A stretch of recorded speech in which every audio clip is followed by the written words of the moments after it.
Now everything that we do is on the internet. It opens a whole new world of opportunity. Sir नमस्ते sir नमस्ते सुनील बात कर रहा हूँ Delhi police station से Cases of digital arrest are on the rise in the country. Kolkata police has apprehended Chirag Kapoor that scammed victims out of 180 crore rupees. Kapoor's syndicate is linked to 930 cyber fraud cases ranging from digital extortion and parcel scams to impersonating CBI officers. आगे में कैमरे के सामने sir. Today's episode is a reflection of that mission. We are honored to have with us Mr. Sweekrith Sub-Inspector at the CEN Police Station, South Bangalore, a dedicated officer who's been actively involved in tackling cybercrime cases, supporting victims and spreading awareness about digital safety. First of all, I would like to know, is there something called as digital arrest? No, there's nothing called There's digital nothing arrest. called as digital arrest. Oh. Police will never call you on WhatsApp. Right. What they do is they contact you through WhatsApp numbers. Correct. With the logos of Mumbai Police. No police will do that. That is the first indication that Okay. it is not true. So if police wants to call you, they will send you a notice. Correct. Through CRPC, BNSS, there are procedures. Okay. They can't just call you and give you notice. So once, for example, 1 lakh you invest and 1.5 is showing, you withdraw it. 1.5 lakh comes to your account actually. And then you think that it is genuine and start investing more. It goes till 50 lakhs, 1 crore. Okay. And then when you try to withdraw, you get to know that it is a fraud. So what I suggest is use Telegram only for genuine purposes. Correct. Okay, so even investment first starts from Telegram. There are Telegram channels which show you about trading, Telegram channel showing about job fraud. Right. So all our youngsters, use a lot of these dating apps for, to get married. They use a lot of these matrimonial apps. But we have seen that there are huge scams happening there as well. A lot of fake profiles are being created in both dating apps also and in matrimonial fraud. Right. People pose as doctors, engineers, working abroad with good salaries, and they tell that I'm sending you a gift to you, and the gift is stuck in customs. So I don't have Indian rupees. You pay in Indian rupees, the gift will reach you. So that kind of scams happen. And even in dating apps also, people exchange photos, private photos. Once the photos are exchanged, the accused will start blackmailing with this. There's something called task fraud. They start with liking, giving reviews. Okay. So you give one review to a company, they'll give you 50 rupees. It starts like that. So they'll tell you, your next task is to send 1,000 rupees to this person. You get 1,200 back. So 200 rupees profit. Task is to transfer money, a big amount. Huge amount, yeah. Yeah, that is when they cut off. That is when you get to know that it was fraud. Is there any way of identifying this? Never install APK. Always install the app from genuine Play Store or App Store. Almost 50% of what ads are there on Google they are fake ads. 50%. Oh, that's a huge number. There's this term called carding. Right, so that happens. So what is carding and how do these people get access to our credit cards? So for our layman, what is phishing mails? For people who don't understand what phishing is. Phishing is basically...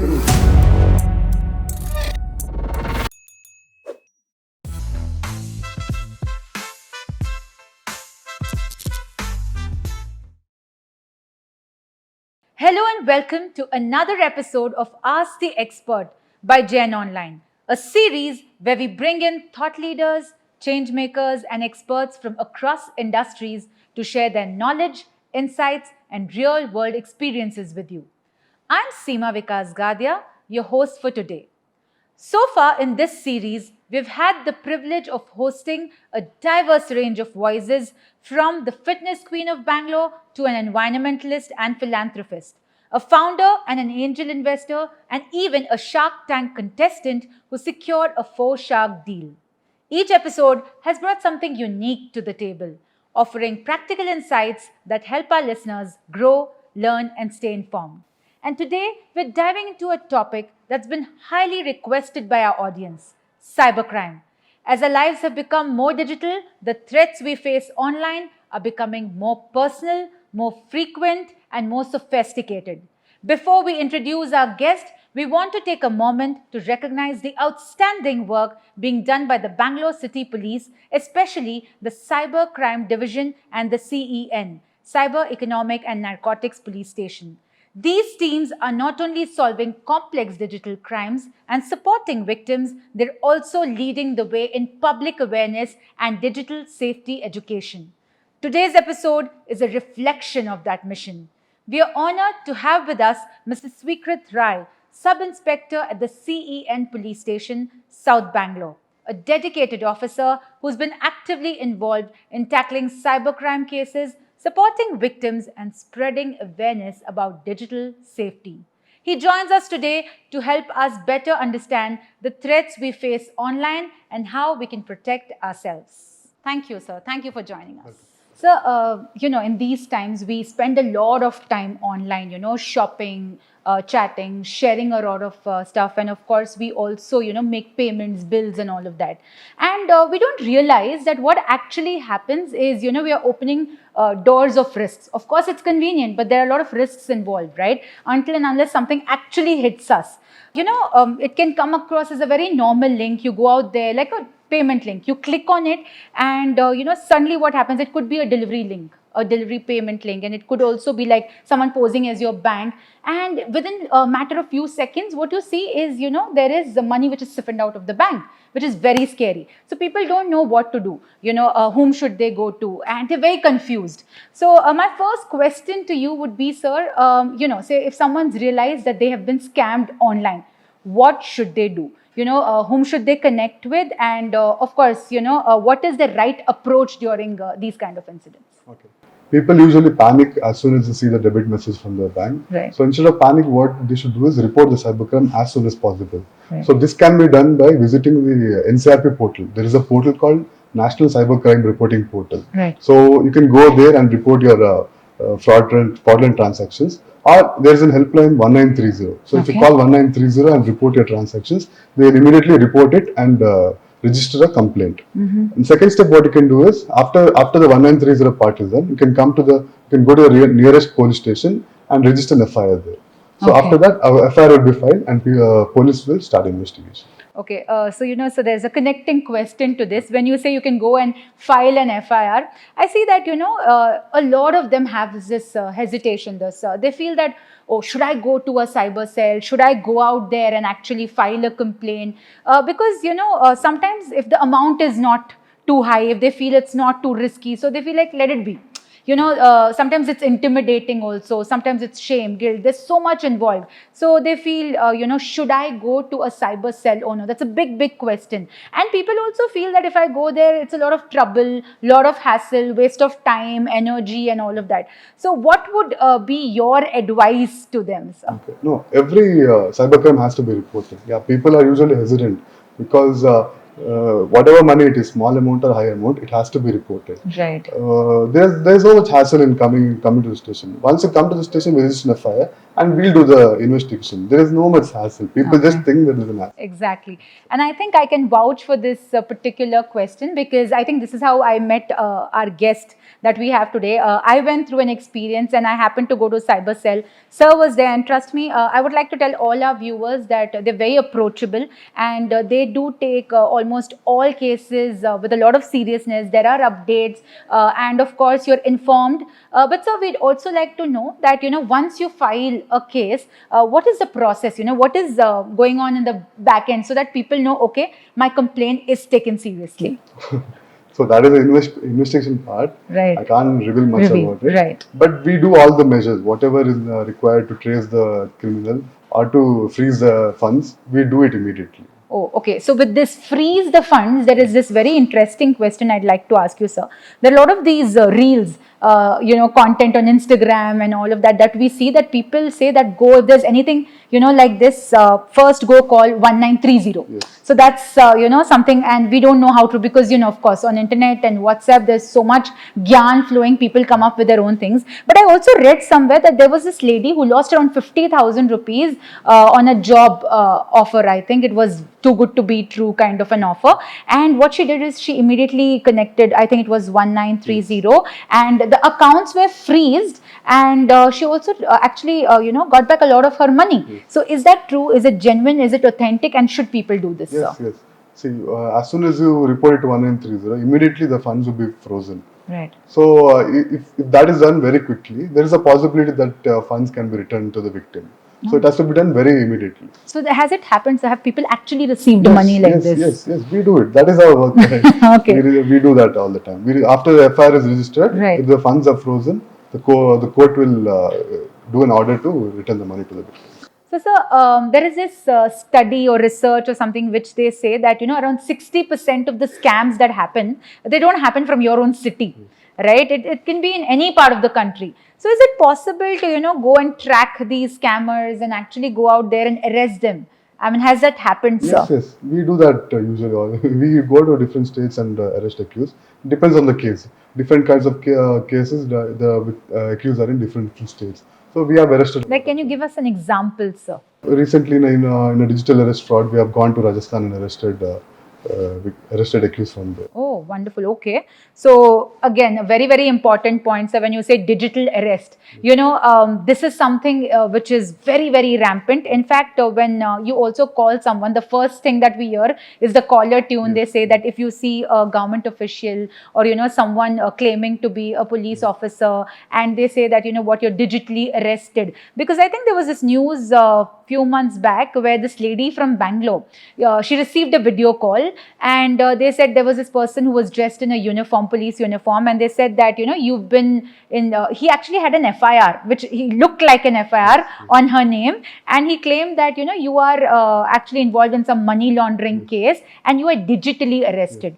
It's crazy how, people are going actually way too far from probably dressed as, police officials and having these, background. They have an entire police office set up, the station set up. And, they make it look very, very authentic and real. So, sir, how do people actually identify? Okay, first of all, I would like to know, is there something called as digital arrest? No, there's nothing called there's digital nothing arrest. called as digital arrest. Okay, so that's... What people should try to identify is, police will never call you on WhatsApp.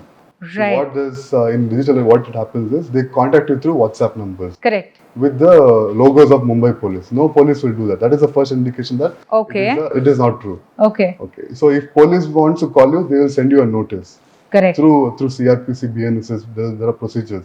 Okay. They can't just call you and give you notice. Right. So that is the first thing people have to identify.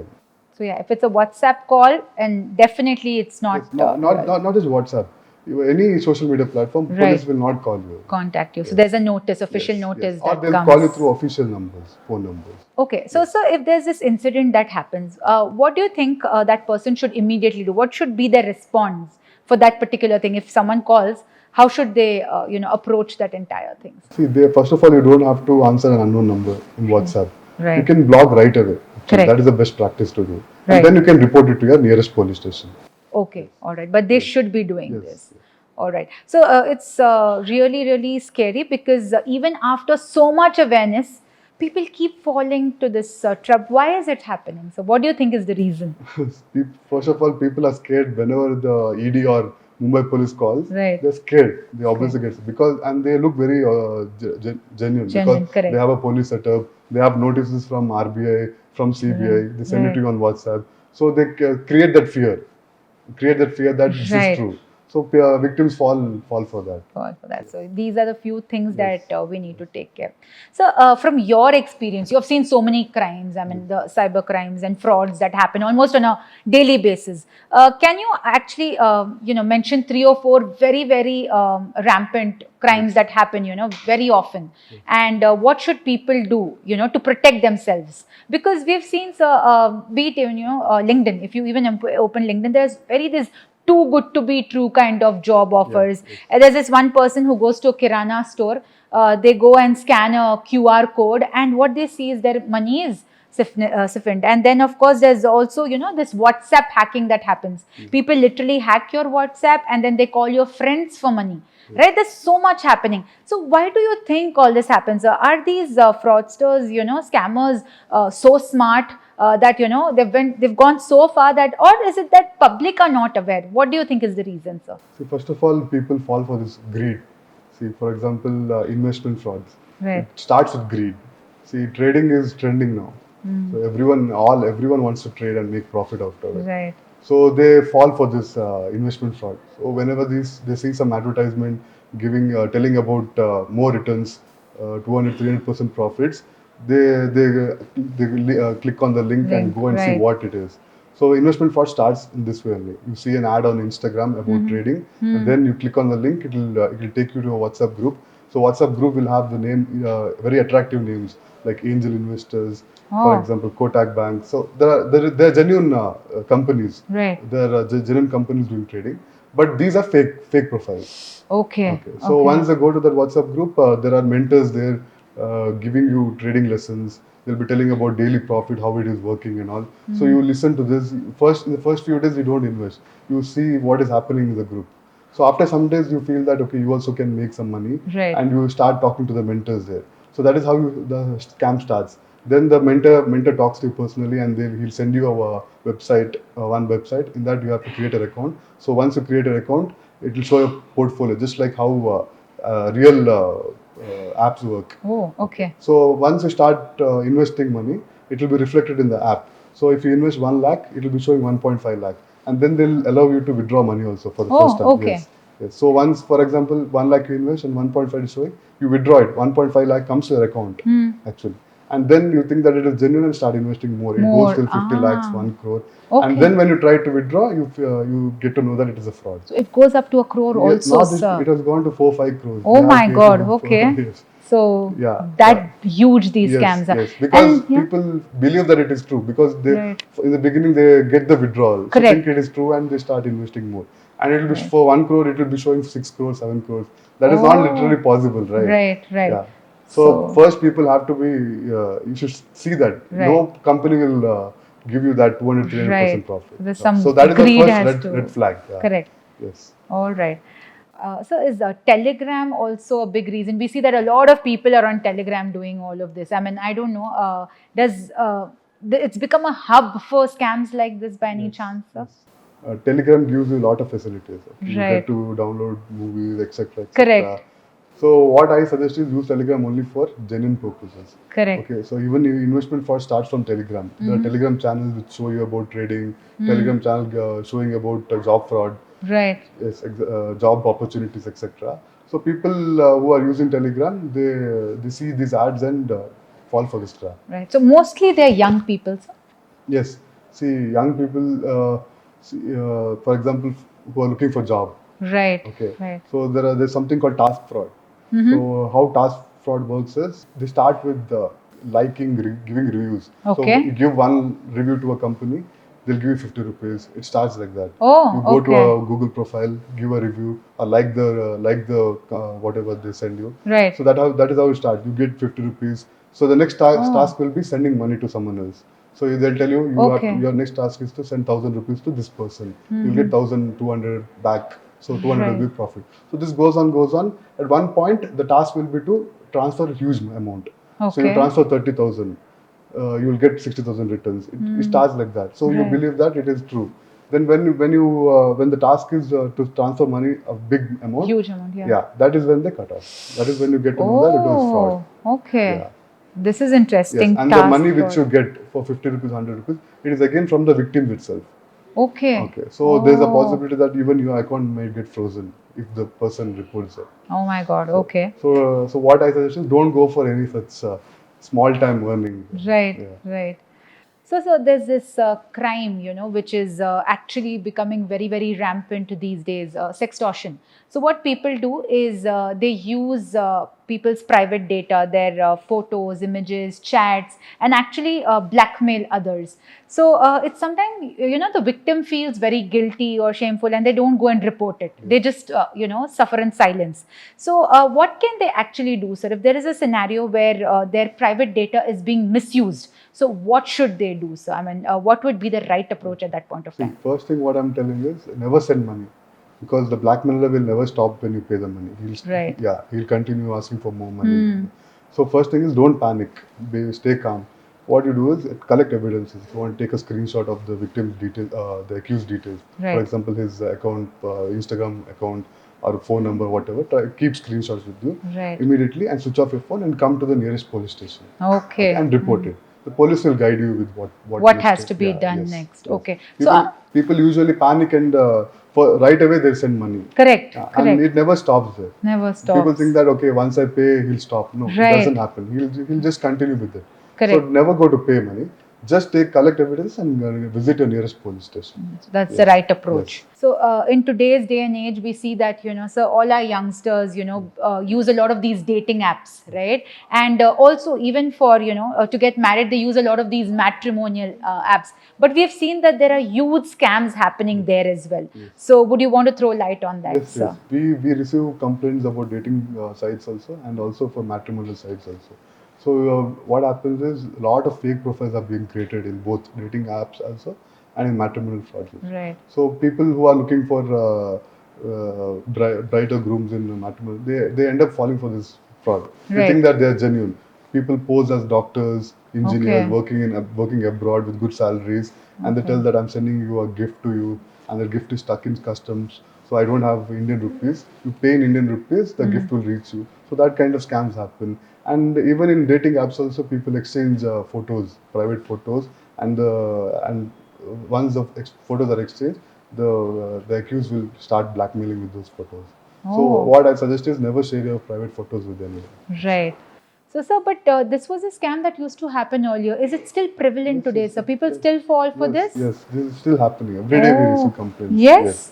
Oh my God. Then I think these are the things that really need a lot of awareness. And I think the Bangalore police is doing a great job. I mean, I believe that you go to corporate schools, colleges, and of course, this podcast is also one such platform where awareness has been created. All right. In your experience, like as I told you, you've been experiencing like literally every single day you have something new coming up. So what is a very shocking kind of scam that's come across you? Like really, people can do this? Has something like that happened in your experience? See, every day we get to see different things. Everything is shocking for us. Okay. So every day there is one new scam coming up. Right. So most importantly is that it is investment fraud itself. See, people end up losing crores of money. They come to station telling that we have lost 1 crore, 2 crore. And they pledge their gold, they take personal loans and invest money thinking that it will be doubled or tripled like that. Right. So that is very shocking. We have seen instances where they have taken personal loans and they have to, after the scam, they have to live with that for the entire life. Yeah. Yes. All right. So what do you think, so as public, we need to be aware, okay, these are the red flags, not just investments crimes, any kind of, fraud or crimes. If, like what usually happens is suddenly there's a message that pops up saying that so much amount has been debited from your account. And you know this for the fact that you have not made any transaction and even your card is in your wallet. But then, people have access to your card. So that's very shocking. How does it happen, sir? And I think there's this term called carding, right? So that happens. So what is carding and how do these people get access to our credit cards? See, you use your credit card, debit card everywhere. Right. You go to any shop, you swipe there. Correct. There is a possibility that your card details might be stolen there. Oh, okay. There is a skimming card. This has reduced now. Before there was skimming. You go to ATM machine, you swipe, you put a card inside. It can read your details. So be careful wherever you're sharing a card details. Be careful. Avoid using use UPI more. Okay. Better. Yes. All right. So once card details are the fraud gets the card details, and once it gets into your phone through APK file or something like that, it is very easy to get OTPs. So carding is basically your credentials being stolen. Right. Okay, your card details being stolen. It might be in any platform. You go to different unknown platforms for shopping.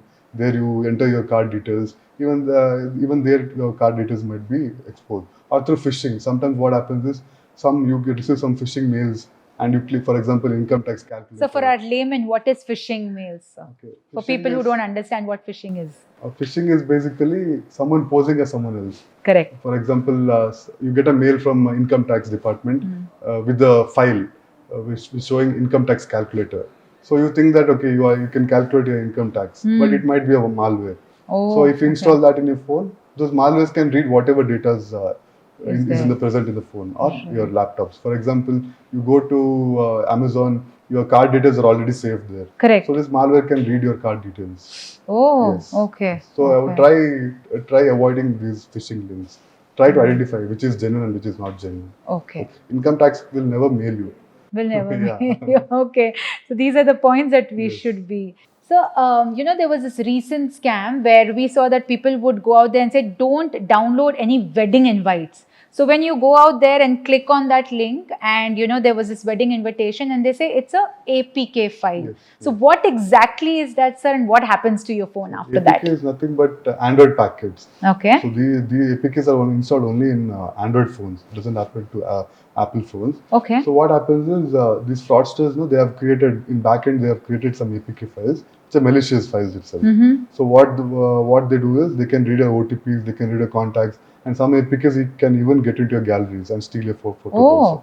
So what fraudsters are doing is through WhatsApp, they're sending it to people, and that is getting forwarded to many people. For example, it might be an invitation card, or it might be something related to PM Yojanas. Yojana, Or right. it might be something from traffic police, pay your channel. You think that it is genuine. Okay, once you click on that, APK will be installed in your phone. So once APK is installed, they have access to your phone.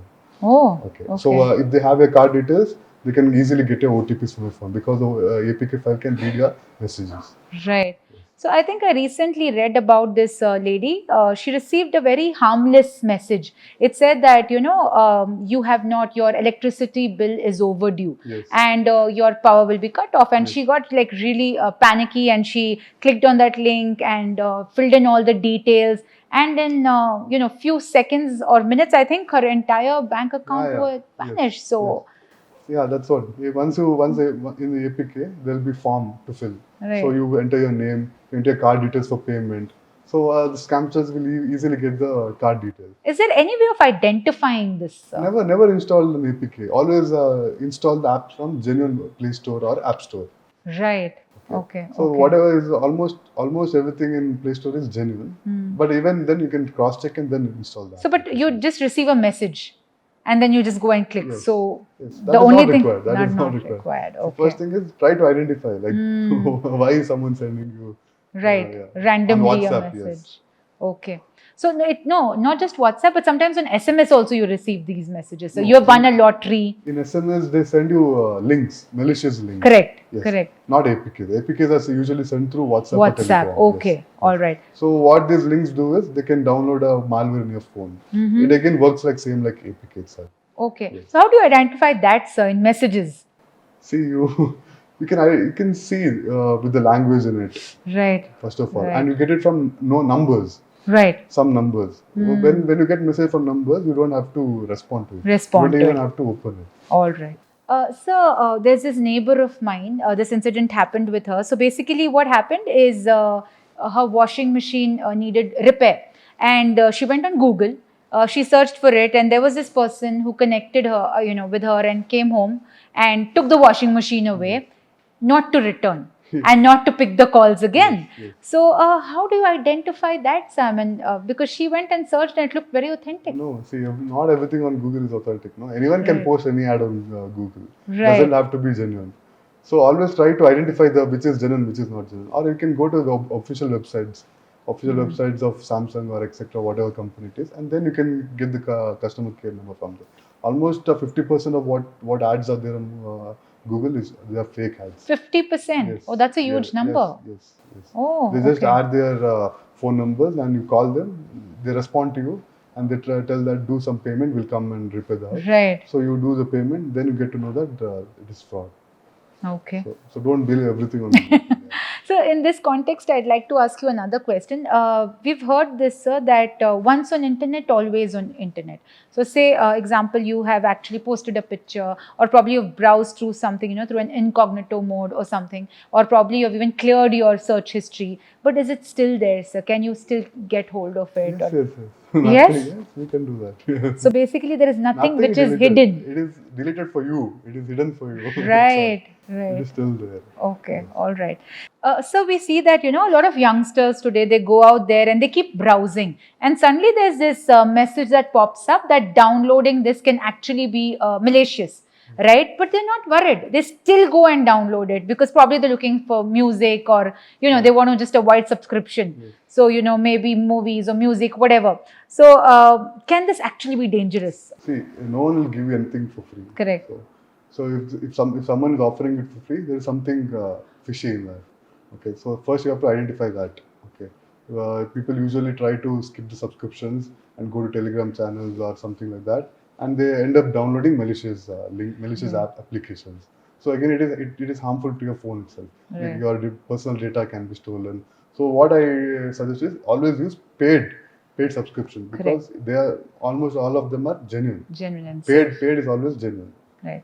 So this is a very interesting question. I think one of our learners asked us this question, that they have these boyfriends and girlfriends, they try and download some kind of an app, to spy on them or something. In fact, this also happens in relationships where a husband and a wife, if they want to spy, they just go out there and down. How does that happen? And is it, is it not abiding by law if you do that? What is it, sir? That is again stalking itself. It's Right. again a crime. It is a crime. Yeah, Okay. This shouldn't happen actually. Phone is your personal belonging. Right. Try not to give it to someone else. But sir, they are your partners, right? See again, I can't tell anything to that. That is again their own. So yeah. So it is a crime. Cyber stalking is a crime. It is punishable. Okay. Yes. All right. So how do we even recognize that, okay, there is this hidden app in my phone? See, usually APKs and all, it can be easily identified. If you go Okay. to your My Files and go to installed applications, you can find whatever apps are installed. That's an Android. Android. Okay. Yes. In Apple phones, you can't download external applications. In Android phones, there is a possibility that there might be pre-installed applications. Right. Yeah.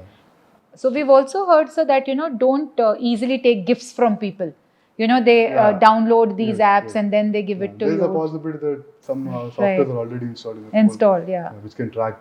Correct. It is So a that possibility. happens? Yeah, it is a possibility. All right. Okay. So you need to be aware of all of this. See, your phone is a private thing. Right. Never give it to anyone. Anyone. Yes. Okay.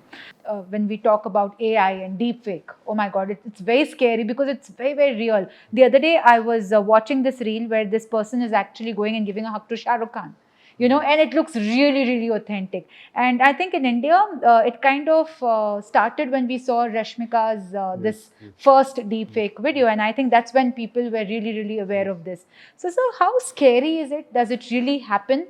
And because I think I also read about this one instance where this lady from France, I think she's a 53-year-old lady, and she was actually scammed by these fraudsters who were posing as Brad Pitt, the Hollywood actor. And they made her believe that she's actually in an online relationship with him. And they created documents and, they created articles to show that. And she literally, I think, transferred close to 8 crores of Indian rupees. Right? That's the kind of money that she actually transferred. She only realized when she saw him with someone else in some news article or something. So how do we identify that? So how can you protect yourself from all this? First of all, what you should understand is, why will a celebrity talk to you personally? That's true. That's true. See, if you have to tell something, you'll do it on social media platforms the next. Correct. So first thing you have to, that is a red flag. Right, that's a red. Secondly, see, recently AI and deepfake, they have been used to manipulate people. For example, to do investment. Correct. They're using Naren Murthy sir's voice to tell that invest in this company, or some political leaders' voices to do this. Right. Okay. So yeah, so try avoiding all this. So how do they figure out, sir? How do you know? See, usually they don't come and see what is necessary for Naren Murthy sir to come and talk about investments. Right. So you need to be aware that don't fall for these traps. Yes. Do a background investigation whether it is true. Try to Google about it, whether it's true. If you think it is genuine, then you believe it. Otherwise, most of things are fake on internet. Fake on internet. All right. So we need to be really aware. Yes. So in India, we see that, people literally take loans for everything. Yes. And they're buying iPhones on EMI, they're buying sneakers on EMI. So it's scary that how a lot of people today are falling for these loan scams. So I exactly don't know what that loan scam means, but I also know this for the fact that if you're taking loan from someone, they go out and call your friends, family. Yes. So how does this work and what's the scam all about? So this starts on social media itself. Okay. You see an ad where about instant loans. Okay. So you click on that. It takes you to an app store or a Play Store. You download this app. So that app is basically giving you loan. So you fill out your details there, enter your PAN card, Aadhaar card. It will instantly give you 5,000, 10,000 loan. So once that is credited to your account, you start repaying it also. Even if you repay complete amount, they won't stop there. So see, the app is already there in your phone. The app has access to your contacts, galleries, etc. So what they do is they take your photos and morph your photos, and they already have your contacts. For example, you might have shared a contact as sister, brother. So they send the photos to your sister and brother and try to blackmail you and try to extort more money from you. So never install such applications. Never take loan from social media or something like that. There are banks for providing loans. Correct. Yeah. So always take loans from genuine sources. Correct. Never trust on this small lending application. So true, sir. I think you need to be really aware in today's times, because I think nobody's spared from cybercrime these days. You can be a homemaker, you can be, I think even retired professionals, they face a lot of this because of lack of awareness. Has there been any instance like that, sir? Yeah. See, people, aged people, no, they won't recognize some malicious links and all. Correct. So they click on it and APKs are installed, and they are not even aware about it. So once they start getting messages about money getting debited, they come to the police and say, "Sir, I have not shared my OTP, but still money is debited." Correct. Then when we check the phone, we get to know that there are already applications or something installed in their phone. Right. That is when they get to know that OTPs have been being shared. Oh, okay. My God, I think there's a lot of awareness that we need to keep working on, sir. Anyways, sir, I think, of course, that we have a lot of listeners out there who would definitely be interested in, getting into Cyber Cell. So what is the process, sir? What are the skills that they need to be equipped with, and how do they go about it? Okay, to become a cyber police, it is a normal recruitment procedure itself. Right. Karnataka state government puts out a notification whenever there is a requirement. Vacancy, it will put it on their official website. Right. So you can go and apply. Only thing you need is a graduate degree, and there is physical fitness for that. Okay. There's an exam and interview, and that is how you can get into the department. Any other skills that they need, sir? Not exactly. See, skills are required for being a police department. That is done through exams only. Exams only will evaluate you. Okay. So is there any different exam when you'll have to enter cyber? I mean, do you need to have an IT background or something like that, sir? Nothing like that. Not really. Okay. All right. It is better that if more and more engineering graduates come to the department, they can help the society. Right. I think that's been your background as well, sir? Yes. All right. Yeah, nice. Interesting. So I think this has been an amazing podcast. So of course, we'll end it later. But before that, I think we have something very interesting for all our viewers. So we'll be doing a fun segment. But again, not just fun, it's going to be a very informative segment. It's called Quick Take. So we'll ask you some questions really, really quick, sir. And probably it can be like a one-word answer or a one-sentence answer, sir. Yeah. So yes, let's dive into our very, very fun and a quick segment, Quick Take. All right, let's dive into our fun segment, Quick Take. Password or biometrics? What's your go-to for keeping hackers out? Two-factor authentication, both. Both, all right. One simple tip that can instantly make someone's life online 10 times safer. Don't click on everything. Don't click on everything, all right. Public Wi-Fi, just a convenience or a hacker's playground? It can be hacked. Public Wi-Fi can take your data. All right. So it is a hacker's playground. Social media stalking. Harmless curiosity or a serious cybercrime? Serious. Once it's on the internet, it's always there on internet. Yes.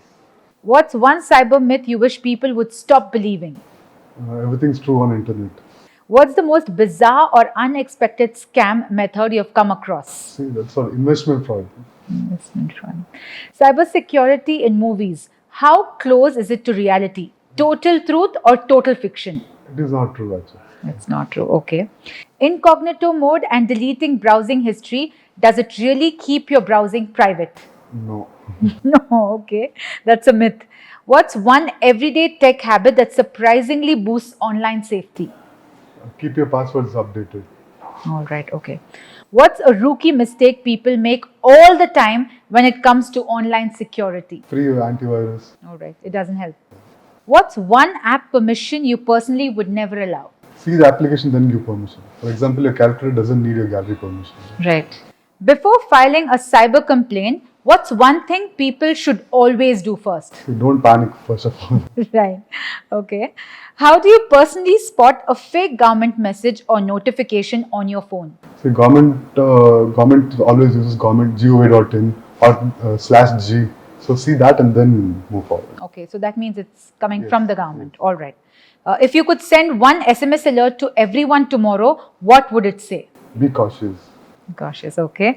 Which movie or series do you think gets the world of cybercrime just right? Jamtara. Jamtara. All right. What's your go-to hobby to unwind after a long day of chasing scammers? Sleep. I think, yes, that's the best one. Finish this sentence. I felt most proud of my team when? When we trace the criminals. Yeah. Okay, all the time. Yes. Okay.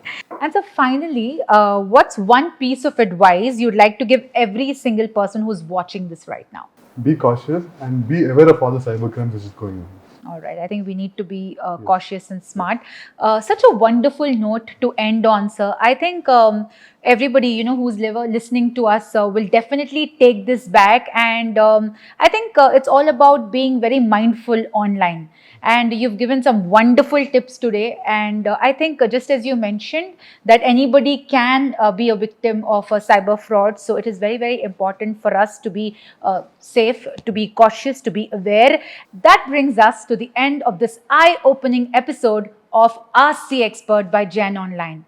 A big thank you to Sub-Inspector Sweekrith and the entire Bangalore City Cyber Police for not only taking the time to share their insights, but also for the incredible work they do every single day to keep our digital lives safer. If there's one thing we hope you take away from today's conversation, it's this: cyber safety starts with awareness. Whether it's spotting red flags, reporting suspicious activity, or simply being more mindful online, every small step counts. If you found this episode helpful, don't forget to share it with friends and family. Let's help more people stay informed and protected in the digital world. Until next time, stay safe, stay smart, and thank you for tuning in Ask the Expert.